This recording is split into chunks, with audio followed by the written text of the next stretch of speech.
Todos los informes de desarrollo humano en Guatemala han originado grandes debates. Sin embargo, el informe sobre economía y desarrollo humano ha tenido la complejidad de ser un tema que toca muchas aristas de las desigualdades que en el país persisten. Por eso, en este diálogo, conoceremos opiniones sobre lo que hace falta para que la economía esté al servicio del desarrollo humano. Por eso, continuamos ahora con el diálogo sobre desarrollo humano. El Informe Guatemala. Una economía al servicio del desarrollo humano sirvió para un ejercicio de diálogo en todo el país. Por más de 10 meses, representantes de consejos de desarrollo y una gama diversa del liderazgo local se reunió a priorizar los problemas económicos de su localidad, de su región y del país. Como resultado de eso, se publicó un documento sobre prioridades económicas y desarrollo humano, el cual resume la opinión de distintos sectores municipales, departamentales y nacionales sobre por qué la economía no está al servicio del desarrollo humano. Además, contiene las visiones de las mujeres, los jóvenes, poblaciones indígenas y los municipios sobre cómo mejorar la economía, ejercer sus derechos económicos y alcanzar los objetivos de desarrollo del milenio en Guatemala.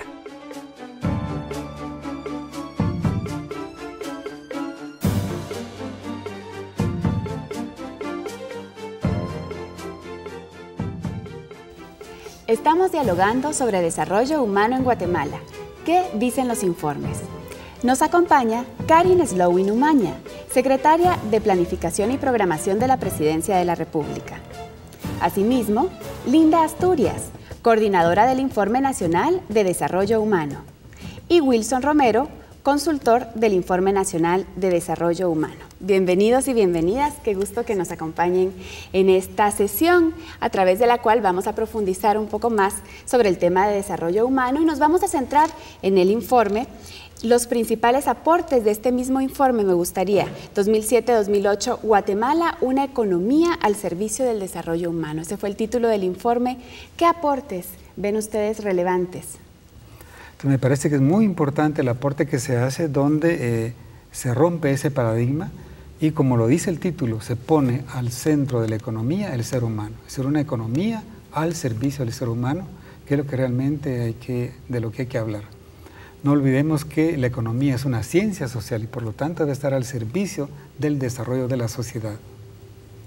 Sí, Karin. Pues tal vez yo diría que este informe fue un rompe paradigmas en varios sentidos. Uno, como ya he señalado, el otro, a mí me parece que es fundamental el hecho de que se recupera una noción de derechos económicos en el informe de desarrollo humano. Parte de un esquema en el que hablamos que las personas tenemos derecho a tener riqueza, a crear riqueza, a producir y a disfrutar de ella.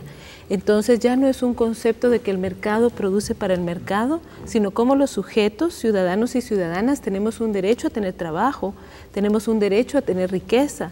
¿Y por qué razones entonces en nuestra sociedad eso no ocurre? Realmente es un informe que problematiza ese reto de un paradigma de que creciendo, económicamente hablando, generando riqueza podemos llegar al desarrollo, sí, pero ¿desarrollo de quién? ¿Verdad? ¿Y bajo qué premisas? Que no es más de acumular dinero, sino tener también un sentido de satisfacción a través de lo que haces. Entonces creo que son aportes interesantes, novedosos, a una forma muy tradicional de tratar la economía en el país. Qué bien. ¿Y se considera entonces que Guatemala tiene oportunidades de mejorar económicamente, de prosperar económicamente y paralelamente el desarrollo humano también que pueda tener un repunte? Linda. El informe analizó un segmento de población joven que es de 15 a 24 años. De acuerdo a la Constitución, ese segmento debería estar entre el ciclo básico y la universidad. Sin embargo, sus niveles de escolaridad están más o menos en un primero básico y con ese nivel de escolaridad su inserción en el mercado laboral pues solo les permite trabajos de baja calificación y de poca remuneración. Entonces, el informe plantea una gran pregunta que es un desafío para el país y es, ¿esta población joven va a ser una carga o va a ser un bono?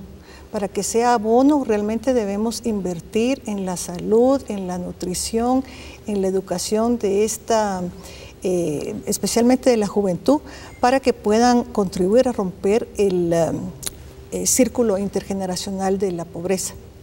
Además del tema educativo, ¿algún otro aspecto importante a resaltar para la prosperidad que todos queremos? Yo creo que la gran oportunidad que el informe señala en términos genéricos es el hecho de que no disocia la economía del desarrollo, más bien vuelve a conectar los dos temas.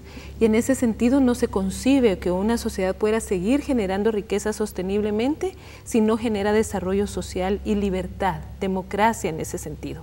Algo que el informe documenta ampliamente es el hecho de que la desigualdad no es solo en el nivel de ingreso de la población. La desigualdad es el encadenamiento perfecto que articula la sociedad guatemalteca junto con el racismo. Entonces uno encuentra ahí que las personas no tienen ni siquiera el derecho de ejercer su libertad de trabajar. Tenemos niveles muy bajos de desempleo, pero muy altos de informalidad, de empleos precarios, de baja calidad. La gente no tiene derecho, no tiene oportunidades para poder producir, es decir, los capitales que se requieren para producir riqueza están muy concentrados. Entonces la mayor parte de la gente no va a poder aportar a la riqueza del país. Si nosotros logramos desatar esos nudos de desigualdad en los factores productivos, vamos a tener una sociedad cualitativamente distinta. Yo creo que esa es la gran oportunidad que el informe señaló.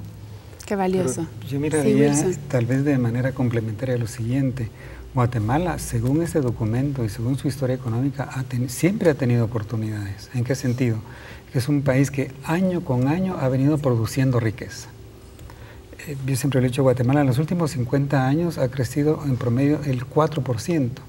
Si la población crece al 2.7%, quiere decir que hay una enorme riqueza, con periodos de crisis más altos, pero se ha generado una enorme riqueza. Quiere decir que las y los guatemaltecos, en distintos niveles y en distintas posiciones, estamos produciendo una enorme masa de riqueza. La pregunta es, y el documento lo documenta, ¿a dónde ha ido a parar esa riqueza que se ha creado? Por eso yo he dicho, bueno, es que siempre hemos tenido oportunidades. El problema es que esas oportunidades han sido capturadas, ¿verdad?, por un pequeño segmento de la sociedad, y otro segmento muy importante de la sociedad guatemalteca ha sido excluida, ha sido marginada de esa riqueza en la cual también ha contribuido, porque creo que desde el trabajo de cada persona en algo ha contribuido a lo que los economistas le llamamos el PIB, que se genera año con año, que es riqueza. Muy interesante. Para poder hacer este informe, pues al igual que todos los otros, requieren mucho trabajo. Y el diálogo, pues lo enriquece. Sabemos que se llevó a cabo el diálogo social sobre prioridades económicas para poder tener como producto este informe. ¿Nos puede hablar un poco acerca de esto, Linda? Sí, el informe fue lanzado a fines de 2008 y durante el primer semestre de 2009 se hizo una alianza estratégica con Segeplan, la Secretaría de Coordinación Ejecutiva de la Presidencia y la Asociación Nacional de Municipalidades para un ejercicio de diálogo social basado en el informe en los derechos económicos y sociales. Este ejercicio fue para el informe una manera nueva de comunicar y debatir los mensajes. Y de este diálogo, ¿qué conclusiones pudiéramos traer a la mesa? Tuvimos 3 niveles de diálogo: municipal, departamental y nacional, pero hubo una convergencia especialmente en los problemas que tienen que ver con las libertades para producir. Las personas están proponiendo que se mejore la infraestructura, que se mejore lo que es la capacitación para producción, para comercialización. Insisten mucho en que la educación debe ser pertinente y relacionada con la potencialidad económica del territorio. Por supuesto que están las necesidades específicas de pueblos indígenas, de mujeres, etcétera, pero en términos generales el énfasis fue sobre cómo mejorar la libertad para producir. ¿Cómo pudieran aprovecharse mejor estas propuestas sobre prioridades económicas que el informe revela? Tal vez pensándolo desde una perspectiva de cómo el Estado y en particular un gobierno en el ejercicio de su mandato puede aprovechar un instrumento de este tipo, yo diría que el primero es que es una forma muy útil y práctica de tener acceso a una demanda ciudadana sobre un derecho básico que es el derecho económico, que muchas veces no se mira ligado a los derechos humanos, sino se ve más ligado a los derechos de los mercados. Y en este caso nos da la oportunidad muy grande de que esto pueda ser utilizado, por ejemplo, para los procesos de planificación territorial, para la programación de la inversión pública, para la identificación de qué tipo de infraestructura productiva necesita el país y dónde. O sea que para el Estado, para los gobiernos, puede ser un instrumento valiosísimo de acercarse a la ciudadanía de una manera sistemática, organizada y que se puede vaciar en la programación del presupuesto. Qué interesante. Sin duda hay que sumergirse en el informe, hay tanta riqueza, tanta información que compartir. Pero a manera de conclusión de este diálogo, me gustaría que cada uno pensara en alguna síntesis valiosa, algún aprendizaje, alguna reflexión con la que quisieran dejar a las personas que van a poder escuchar y ver estos diálogos. Sí, tal vez agregarte que coincido plenamente en cómo aprovechar este documento y los informes del lado del Estado. Tal solo agregar la otra parte, y es que también sería muy importante su difusión a nivel del municipio, a nivel local, para que las personas dándose cuenta o viéndose aquí también demanden, ¿verdad?, desde esta perspectiva, desde esta información, las acciones que el Estado necesita. Yo lo vería como una cuestión complementaria. El Estado actúa, pero también la ciudadanía demanda de manera informada a través de estos documentos. Gracias, Wilson. Linda. Bueno, yo creo que las propuestas no son solamente insumos para el gobierno, son también para las organizaciones comunitarias. Hay cosas sencillas que se pueden hacer a nivel de la comunidad, a nivel del municipio, que incluso las pueden asumir jóvenes emprendedores, organizaciones de mujeres que están queriendo mejorar el desarrollo humano de sus comunidades. Hay mucho para ellos en ese informe. Gracias. ¿Y Cari? Bueno, creo que el ejercicio del derecho de las personas parte de estar uno informado.